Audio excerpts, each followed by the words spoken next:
Party people.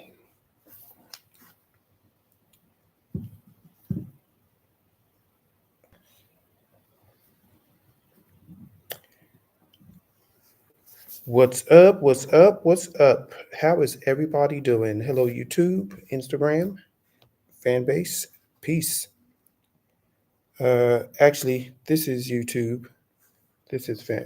I don't even know anymore. We're going live together. What's up, y'all? How's everybody doing? Just give a little bit of time here for people to join in.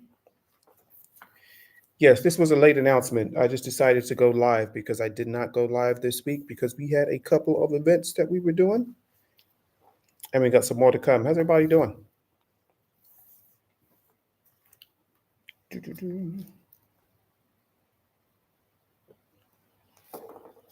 Hold on here. Let me send this out to a few people.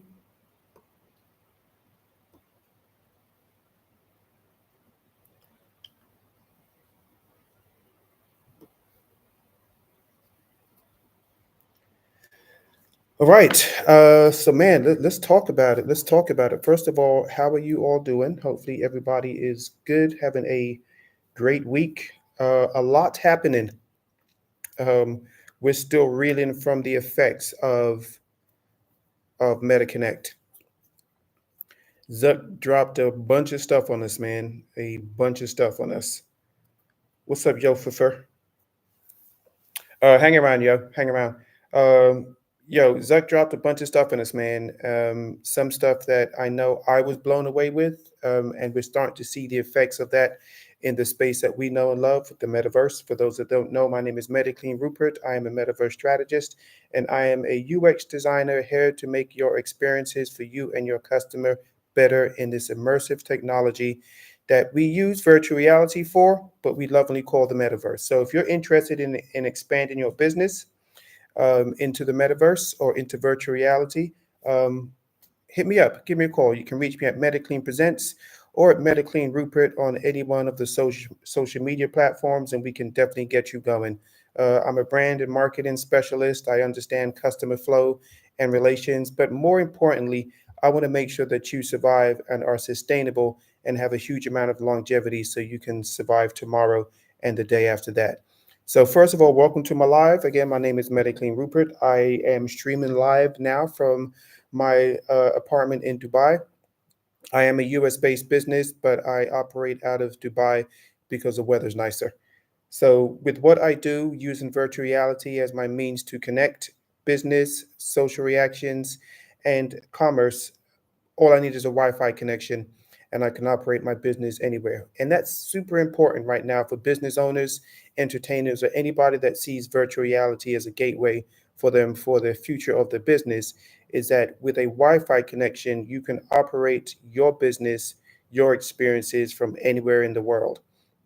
And as the world changes rapidly and evolves right in front of our very eyes, we're really just one major event happening. We're one step away from a major event happening, which forces us to stay at home and unfortunately maybe not be able to operate our business or stay in contact with the ones we love.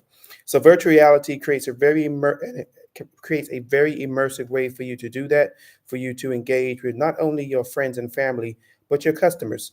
And I'm going to teach you how to use that and utilize that either by one, following my stories, or two, coming directly to you with these lives like I'm doing now, up until the point where you get to make a decision for yourselves and operate your business.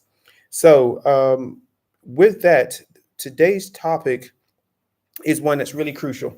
It's one that none of us can avoid. In my opinion, it is even more unavoidable than being unalived. I'm not sure if I can use the D word on these platforms, but it is more unavoidable than being unalived. And I say this and the reason why. So being unalived can still allow you to leave a legacy behind you, where the effects of that legacy will keep you going. Case in point, let's look at Walt Disney, right? He hasn't been with us for decades now, but the effects of what he created still exist. So the thing I want to talk about today, which is absolutely inevitable that everybody's going to have to go through and face, is change. Change happens at a consistent and constant level. And actually, probably not sometimes as consistent, because now, as we've noticed with technology, change happens extremely rapidly, probably more rapidly than any other time in our history. So if you're not adapted to change, unfortunately, two things are going to happen. You're either going to be part of the change or you're going to get run over by it. And I've seen, unfortunately, too many people, too many businesses, too many plans that didn't adapt fast enough and no longer exist. And let's talk about what some of those are, right? Let's talk about huge companies that were a staple of our lives that aren't here anymore. For me, I'm a little older, so I look at a company like Pan Am or TWA as they dominated the skies with air travel.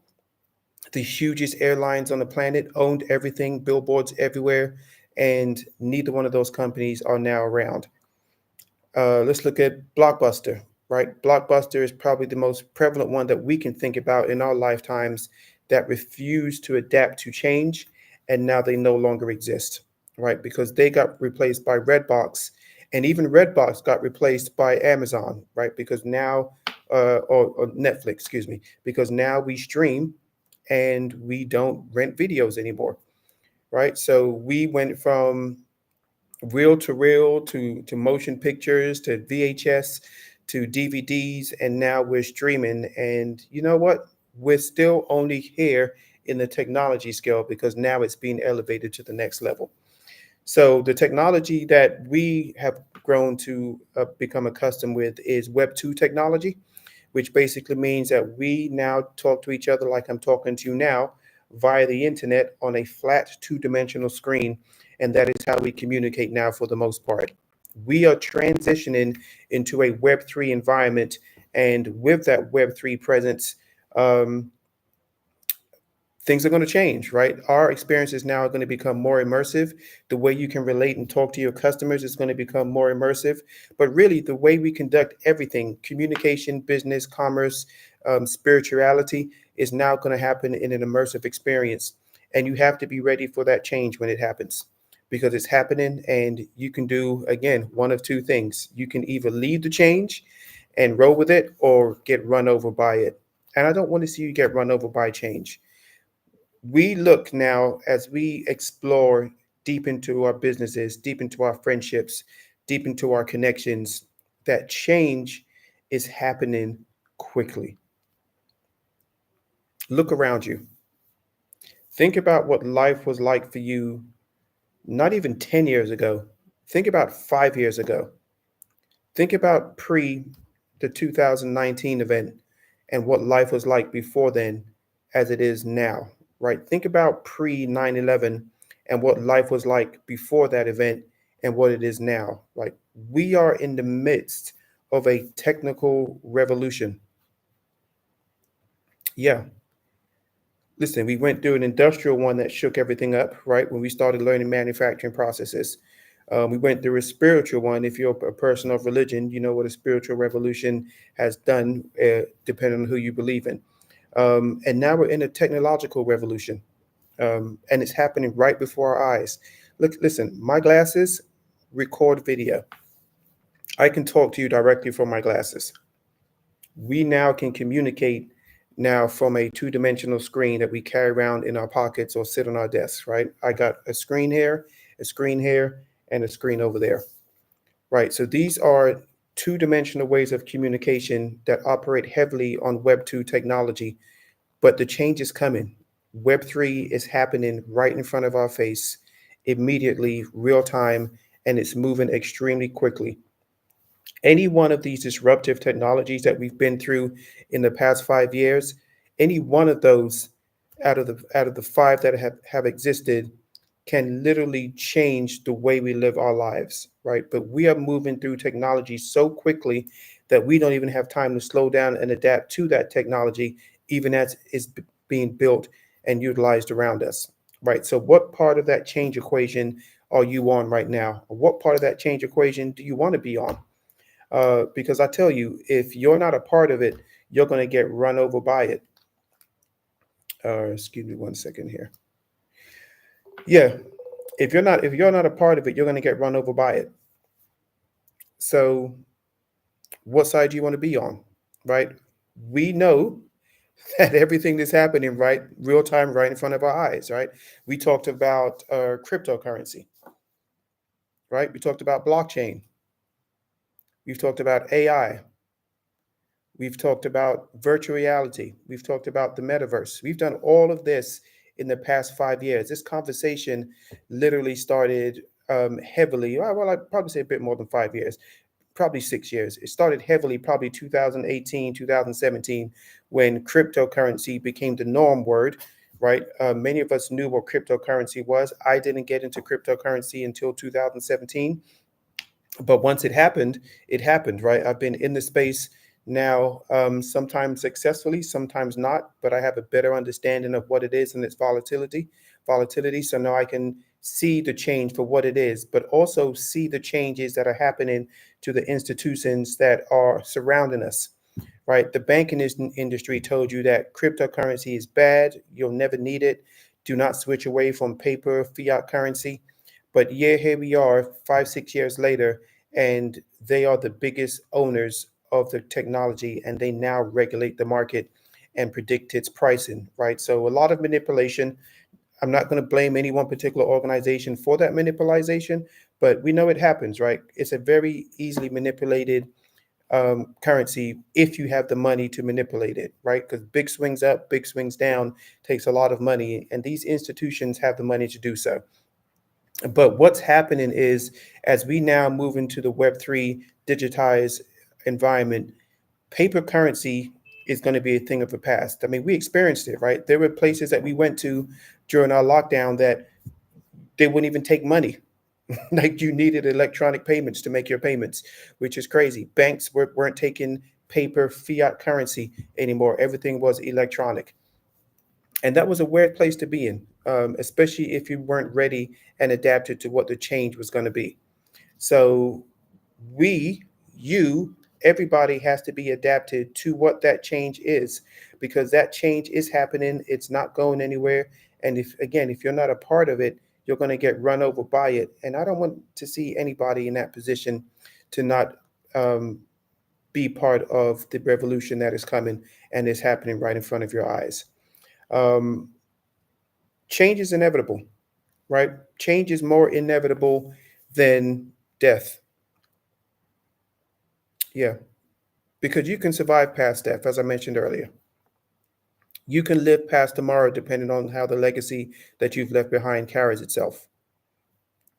There are a lot of people who are no longer with us where we still bask in their legacy of what they've left behind, be it friends, family, or businesses.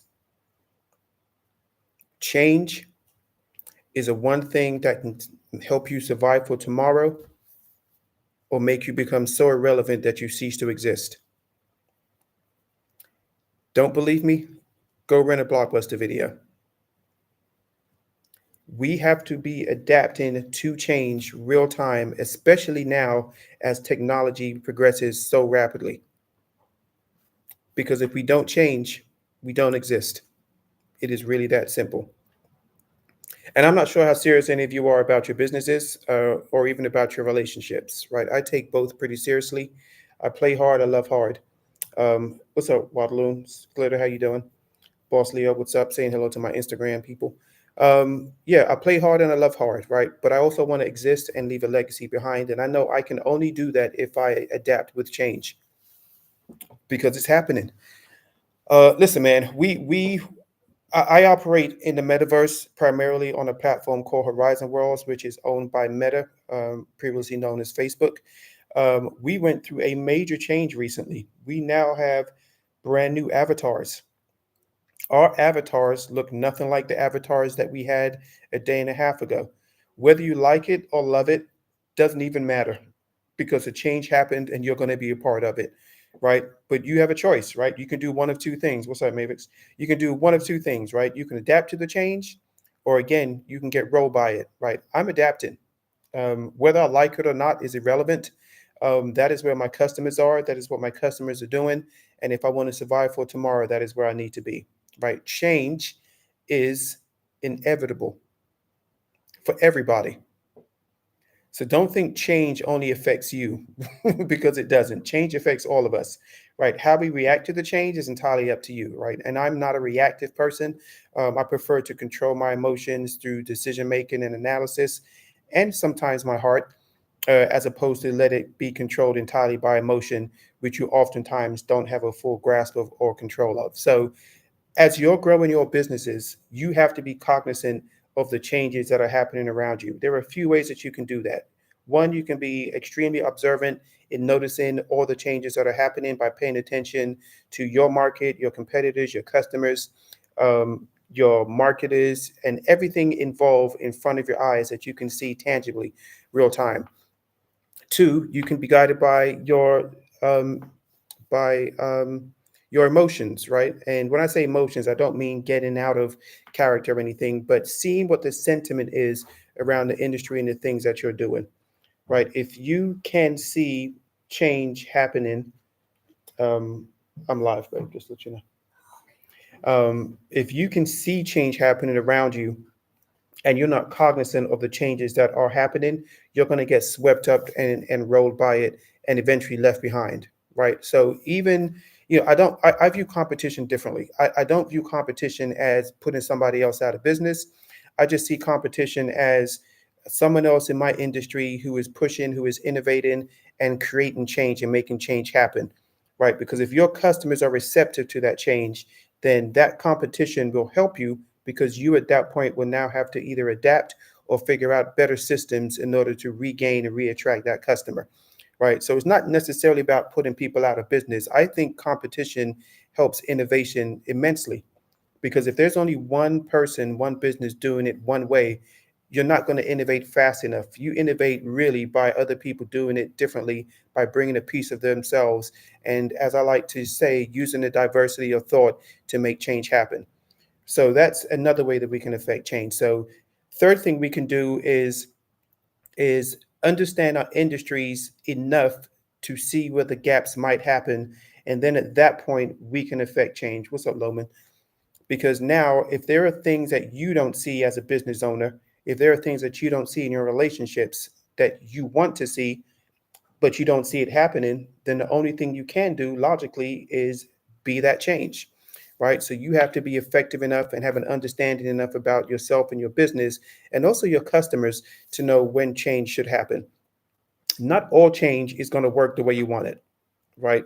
But regardless of how you think it's going to work as you plan and execute, you have to adapt to the change of knowing that the change might not work, right? So again, change is inevitable. It doesn't go away. It's not going to be change for some people and not for others. Everybody at some point is going to have to adapt to the change, roll with it, and understand how change is either going to help their business or hurt their business. And again, unfortunately, in this rapidly evolving culture that we're in now with the advent of technology and how quickly AI is making technology move at hyper speed, change is happening extremely quickly and extremely fast, and it's happening right in front of your face, and you have to adapt. Listen, I have so many conversations about AI and the utilization of AI and how AI is going to replace people, and they don't like AI. But honestly, if you're not using AI right now, um, I wish you luck, right? Because you're looking at it completely wrong. You're looking at AI as a tool that will replace you rather than using AI as what it's designed for right now, as a tool, right? If you want to hammer a nail into a wall, more than likely you're not going to use a champagne glass to do so. You probably could. It'll probably be messy. You'll probably end up in the emergency room and eventually you may reach your task. But if you had a hammer, think about how much easier it would be for you to hammer that nail into a wall, right? So AI right now is your hammer. Learn it, understand it. Don't be scared of it, right? What happens tomorrow is also part of change, which is inevitable. If AI becomes self aware and decides to take over the world, then you know what? It's doing nothing different than what we've taught it, as we, as humans and humanity, have taught AI to be that way, right? So understand AI starts with us, right? We have to be the point in AI that brings the humanity back to it, even as it learns and grows from us. It can never truly replace who we are as sentient beings in our beliefs, right? It just mimics the things we do and learns the behaviors from the behaviors that we now conduct. But we're all controlled by something, right? Whether you're religious or not religious, whether you cater to money or any number of these things that control our lives. AI is just mimicking the things that we do. So don't be afraid of it. It is a constant change is going to happen. So that's really it, man. I don't want to spend a lot of time on here with you today. I know this is an impromptu live, but I really just wanted to talk about um, you and your ability to survive for tomorrow. Don't be afraid of change, right? If you see change happen in real time, then gravitate towards it and understand what the change is. Even if you don't plan to adopt it or use it, understand that the change that is happening, if it's out there in the ether, is going to be adopted by somebody at some point somewhere. Whether or not it catches on, that depends on the audience. But listen, y'all, I'm so excited of what tomorrow brings. I'm extremely excited about the virtual reality space. Peace up to all my metaverse people who are experiencing change a lot recently. Hopefully, you're adapting to it. And but for all those that don't understand what virtual reality and the metaverse is, tap in, pay attention to it because it will change the way that you're doing business and the way that you're going to be living your lives. Um, I promise you. Don't be scared of change, adapt to it, and just remember that if you create, love, inspire, and add value, you'll never, ever, ever go wrong. Peace, y'all.